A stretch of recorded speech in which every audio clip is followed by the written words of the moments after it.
Hello. 1 Samuel chapter 16.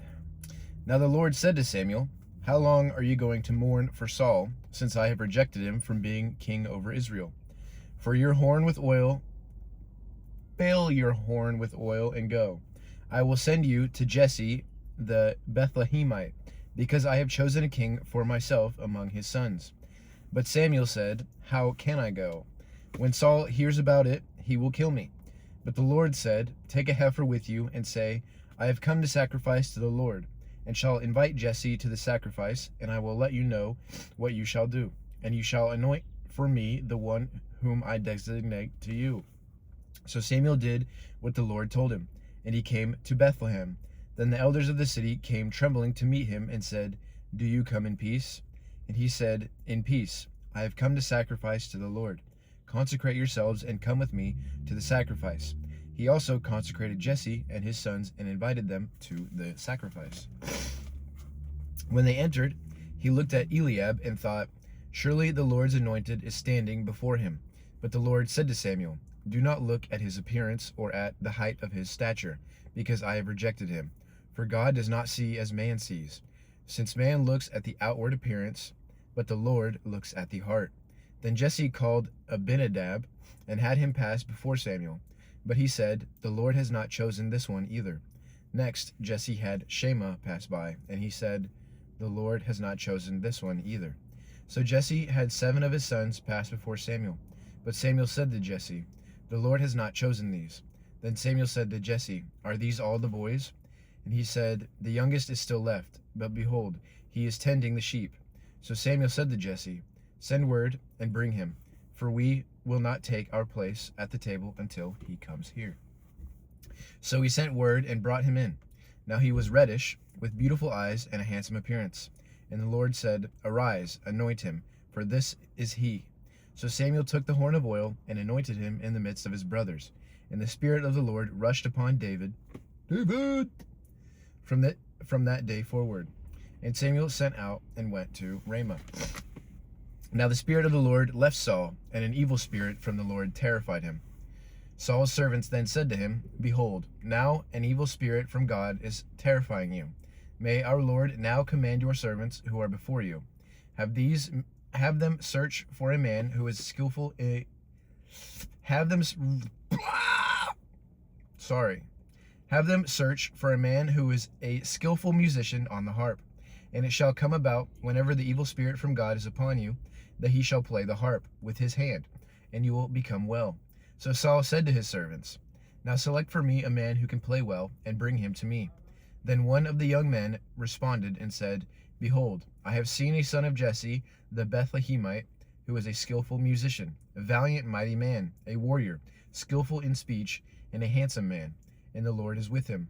So Saul sent messengers to Jesse to say, "Send me your son David, who is with the flock." And Jesse took a donkey loaded with bread and a jug of wine.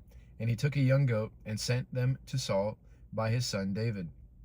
Then David came to Saul and attended him, and Saul greatly loved him, and he became his armor-bearer. So Saul sent word to Jesse, saying, "Let David now be my attendant, for he has found favor in my sight." So it came about, whenever the evil spirit from God came to Saul, David would take the harp and play it with his hand, and Saul would feel relieved and become well, and the evil spirit would leave him.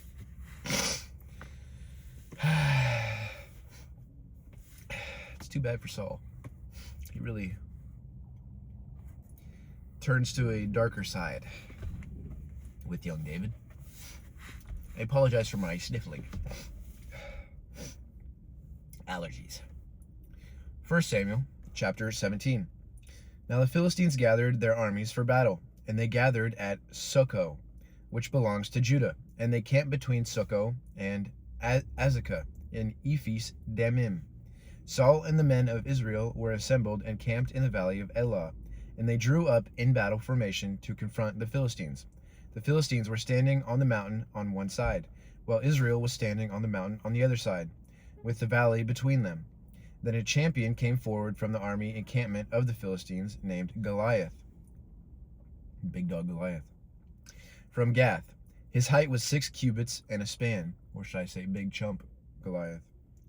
And he had a bronze helmet on his head, and he wore scale armor which weighed 5,000 shekels of bronze. He also had bronze greaves on his legs and a bronze saber slung between his shoulders. The shaft of his spear was like a weaver's beam, and the head of his spear weighed 600 shekels of iron, and his shield carrier walked in front of him. He stood and shouted to the ranks of Israel, and said to them, "Why do you come out to draw up in battle formation? Am I not the Philistine, and you are the servants of Saul?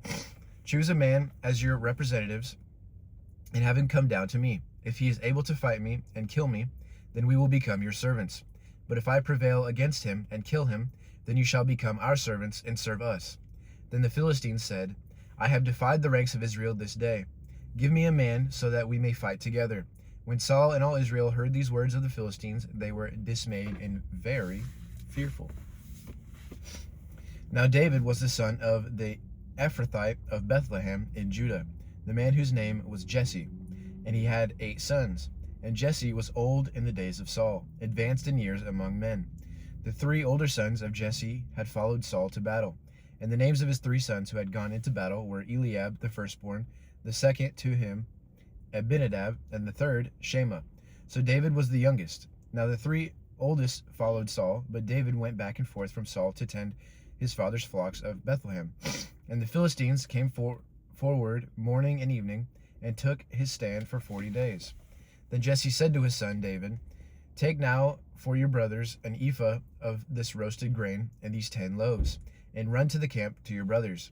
Bring also these 10 slices of cheese to the commander of their 1,000, and look into the well-being of your brothers, and bring back confirmation from them. For Saul and they and all the men of Israel are in the valley of Elah, fighting the Philistines." If you remember, David comes from the legend of Ruth. Ruth is his great-great-great-grandma, somewhere around there. So David got up early in the morning and left the flock with the keeper, and took the supplies and went as Jesse had commanded him. And he came to the entrenchment encircling the camp while the army was going out in battle formation, shouting the war cry. Israel and the Philistines drew up in battle formation, army against army. Then David left the baggage in the care of the baggage keeper and ran to the battle line. And he entered and greeted his brothers. As he was speaking with them, behold, the champion, the Philistine from Gath, named Goliath, was coming up from the army of the Philistines, and he spoke these same words. And David heard him. When all the men of Israel saw the man, they fled from him and were very fearful. And the men of Israel said, "Have you seen this man who is coming up? Surely he is coming up to defy Israel. And it will be that the king will make the man who kills him wealthy with great riches, and will give him his daughter and make his father's house free in Israel." Then David said to the men who were standing by him, "What will be done for the man who kills this Philistine and rids Israel of the disgrace? For who is this uncircumcised Philistine that he has dared to defy the armies of the living God?" The people answered him in agreement with this statement, saying, "This is what will be done for the man who kills him." I had to sneeze. Now Eliab, his oldest brother, heard him when he spoke to the men, and Eliab's anger burned against David, and he said, "Why is it that you have come down? And with whom have you left those few sheep in the wilderness? I myself know your insolence and the wickedness of your heart, for you have come down in order to see the battle." But David said, "What have I done now? Was it not just a question?" Then he turned away from him to another and said the same thing, and the people replied with the same words as before. When the words that David spoke were heard, they informed Saul, and he sent for him. And David said to Saul, "May no one's heart fail on account of him. Your servant will go and fight the Philistine." But Saul said to David, "You are not able to go against this Philistine to fight him, for you are only a youth, while he has been a warrior since his youth."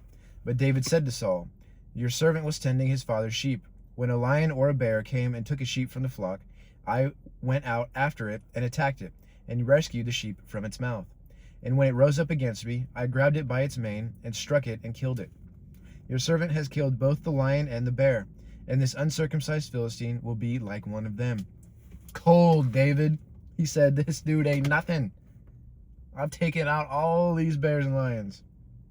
This dude, nothing."